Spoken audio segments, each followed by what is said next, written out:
Hello, dear listeners. Welcome to another Beatrix Potter story. This story concerns two old rats, Samuel Whiskers, his wife Anna Maria, our mother cat, Mrs. Tabitha Twitchett, and her three naughty kittens, Thomas, Mittens, and Moppet. One day Thomas ran away from his mother and was later caught by the two old rats who planned to eat him that evening for dinner. So, without any further ado, let's dive into the story. The Tale of Samuel Whiskers by Beatrix Potter and read by Ngamoko Nikora. Once upon a time, there was an old cat called Mrs. Tabitha Twitchett, who was an anxious parent. She used to lose her kittens continually, and whenever they were lost, they were always in mischief. On baking day, she was determined to shut them up in a cupboard. She caught Moppet and Mittens, but she could not find Tom. Mrs. Tabitha went up and down all over the house, mewing for Tom Kitten. She looked in the pantry under the staircase, and she searched the best spare bedroom that was all covered up with dust sheets. She went right upstairs and looked into the attics, but she could not find him anywhere. It was an old house, full of cupboards and passages. Some of the walls were 4 feet thick, and there used to be queer noises inside them, as if there might be a little secret staircase. Certainly there were odd little jagged doorways in the wainscot, and things disappeared at night, especially cheese and bacon. Mrs. Tabitha became more and more distracted and mewed dreadfully. While their mother was searching the house, Moppet and Mittens had got into mischief. The cupboard door was not locked, so they pushed it open and came out. They went straight to the dough, which was set to rise in a pan before the fire. They patted it with their little soft paws. "Shall we make dear little muffins?" said Mittens to Moppet. But just at that moment, somebody knocked at the front door, and Moppet jumped into the flour barrel in a fright. Mittens ran away to the dairy and hid in an empty jar on the stone shelf where the milk pans stand. The visitor was a neighbour, Mrs. Ribby. She had called to borrow some yeast. Mrs. Tabitha came downstairs, mewing dreadfully. "Come in, Cousin Ribby, come in and sit ye down. I'm in sad trouble, Cousin Ribby," said Tabitha, shedding tears. "I've lost my dear son Thomas. I'm afraid the rats have got him." She wiped her eyes upon her apron. "He's a bad kitten, Cousin Tabitha. He made a cat's cradle of my best bonnet last time I came to tea. Where have you looked for him?" "All over the house. The rats are too many for me. What a thing it is to have an unruly family," said Mrs. Tabitha Twitchett. "I'm not afraid of rats. I will help you to find him and whip him too. What is all that soot in the fender?" "The chimney wants sweeping. Oh, dear me, Cousin Ribby. Now Moppet and Mittens are gone. They have both got out of the cupboard." Ribby and Tabitha set to work to search the house thoroughly again. They poked under the beds with Ribby's umbrella, and they rummaged in cupboards. They even fetched a candle and looked inside a clothes chest in one of the attics. They could not find anything, but once they heard a door bang and somebody scuttered downstairs. said Tabitha tearfully.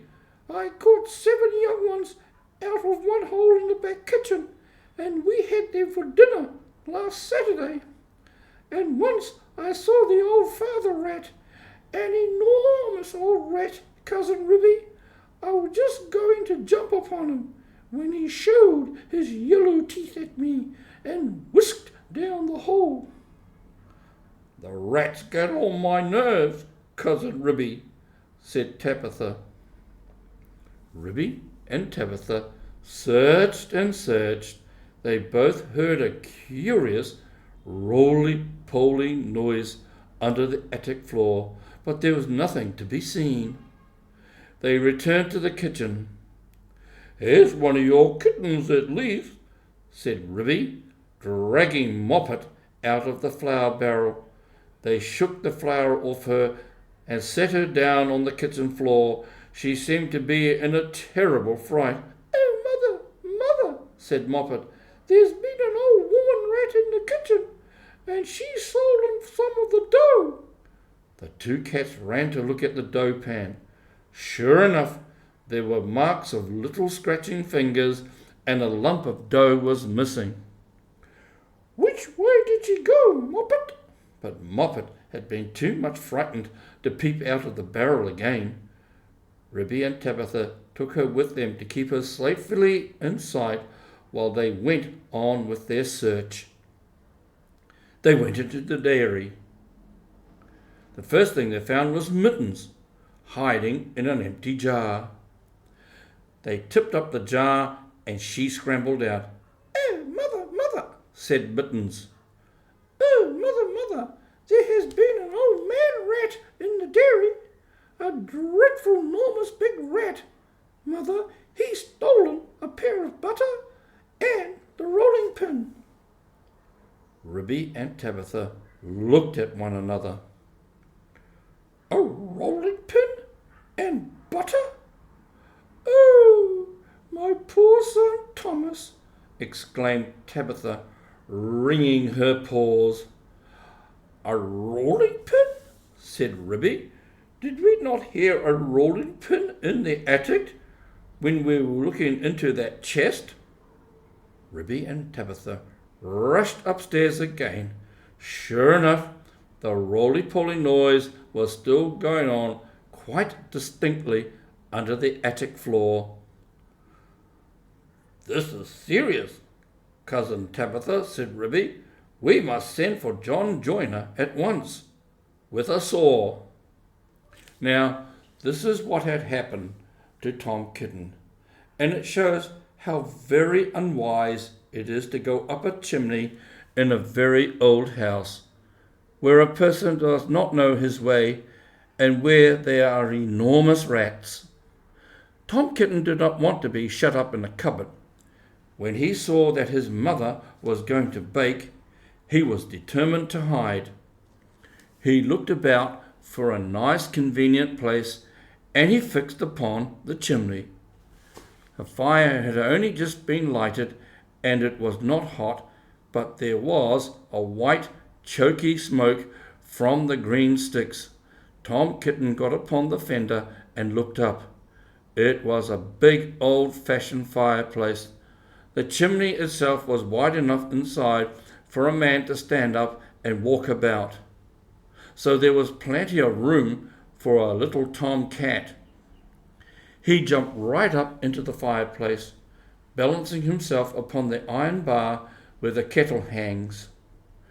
Tom Kitten took another big jump off the bar and landed on a ledge high up inside the chimney, knocking down some soot into the fender. Tom Kitten coughed and choked with the smoke, and he could hear the sticks beginning to crackle and burn in the fireplace down below.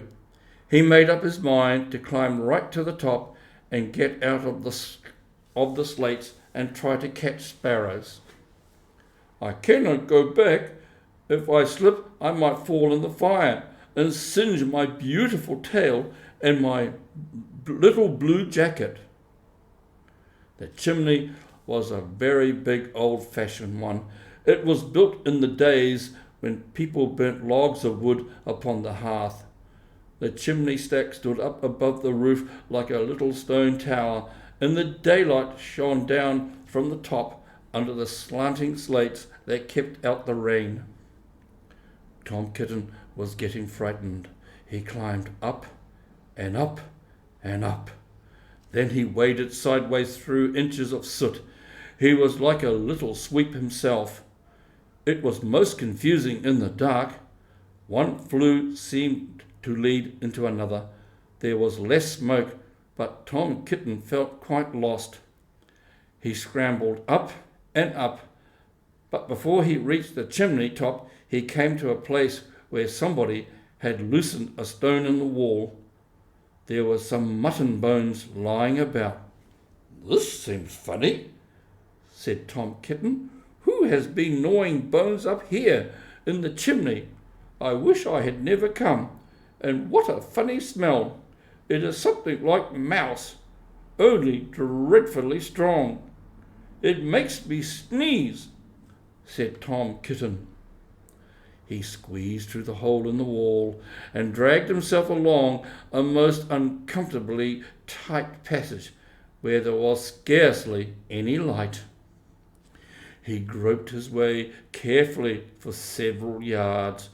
He was at the back of the skirting board in the attic, where there is a little mark X in the picture. All at once, he fell head over heels in the dark, down a hole, and landed on a heap of very dirty rags. When Tom Kitten picked himself up and looked about him, he found himself in a place that he had never seen before, although he had lived all his life in the house. It was a very small, stuffy, fusty room with boards and rafters and cobwebs and lath and plaster. Opposite to him, as far away as he could sit, was an enormous rat. "What do you mean by tumbling into my bed, all covered with smuts?" said the rat, chattering his teeth. "Please, sir, the chimney wants sweeping," said poor Tom Kitten. "Anna Maria! Anna Maria!" squeaked the rat.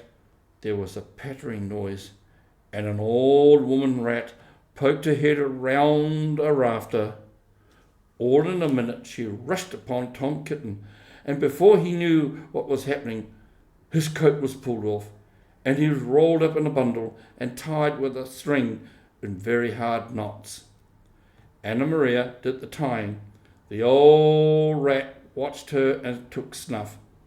When she had finished, they both sat staring at him with their mouths open. "Anna Maria," said the old man rat, whose name was Samuel Whiskers. "Anna Maria, make me a kitten dumpling roly-poly pudding for my dinner." "It requires dough and a pat of butter and a rolling pin," said Anna Maria, considering Tom Kitten with her head on one side. "No," said Samuel Whiskers. "Make it properly, Anna Maria, with breadcrumbs." "Nonsense! Butter and dough," replied Anna Maria. The two rats consulted together for a few minutes and then went away. Samuel Whiskers got through a hole in the wainscot and went boldly down the front staircase to the dairy to get the butter. He did not meet anybody. He made a second journey for the rolling pin. He pushed it in front of him with his paws, like a brewer's man trundling a barrel. He could hear Ribby and Tabitha talking, but they were busy lighting the candle to look into the chest. They did not see him. Anna Maria went down by way of the skirting board and a window shutter to the kitchen to steal the dough. She borrowed a small saucer and scooped up the dough with her paws. She did not observe Moppet. While Tom Kitten was left alone under the floor of the attic, he wriggled about and tried to mew for help, but his mouth was full of soot and cobwebs, and he was tied up in such very tight knots He could not make anybody hear him, except the spider, which came out of a crack in the ceiling and examined the knots critically from a safe distance. It was a judge of knots because it had a habit of tying up unfortunate blue bottles. It did not offer to assist him.